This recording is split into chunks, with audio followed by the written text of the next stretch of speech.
Grizzco weapons are rare weapons that are illegally modified and personally owned by Mr. Grizz himself. These were first introduced in Splatoon 2 and made a return in Splatoon 3. These weapons are only available in Salmon Run and only when it's a wildcard rotation. You know, those rotations with at least one question mark indicating it's unknown on what weapon you're getting next. Unfortunately, these weapons are not available outside of Salmon Run, but that does make sense since these weapons would be pretty broken in PvP. Although, I do think they could add in an update to have the Grizzco weapons available for PvP, but only for private matches since I believe private matches do not affect rank, so it'll all just be good fun to play with your friends.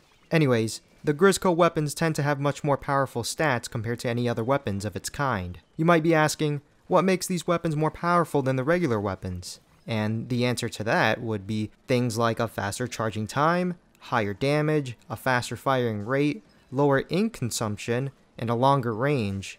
But this all depends and varies upon the weapon. In Splatoon 2, we were only given 4 Grizzco weapons, with it being the Grizzco Blaster, the Grizzco Brella, the Grizzco Charger, and the Grizzco Slosher. And currently, as of the time of making this video, there is only one Grizzco weapon in Splatoon 3, with it being the Grizzco Stringer. The weapons from Splatoon 2 are actually in Splatoon 3 as shown through other YouTube videos.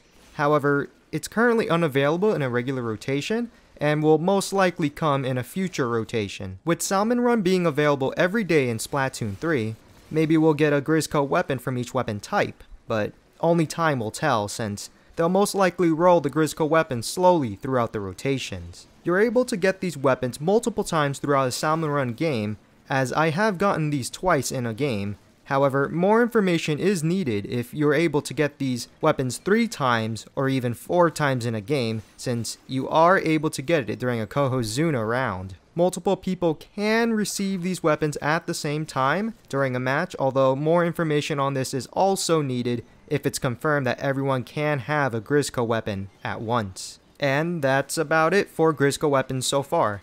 The Grizzco weapons really help bring out the fun in Salmon Run and help spice things up. Usually when I play Salmon Run, there's a weapon or two that I really hope I don't get. These are typically the slower versions of chargers and rollers, as it just doesn't fit my playstyle. That feeling of being loaned a Grizzco weapon just feels so good. It feels as if I was the one who was chosen to lead us into battle.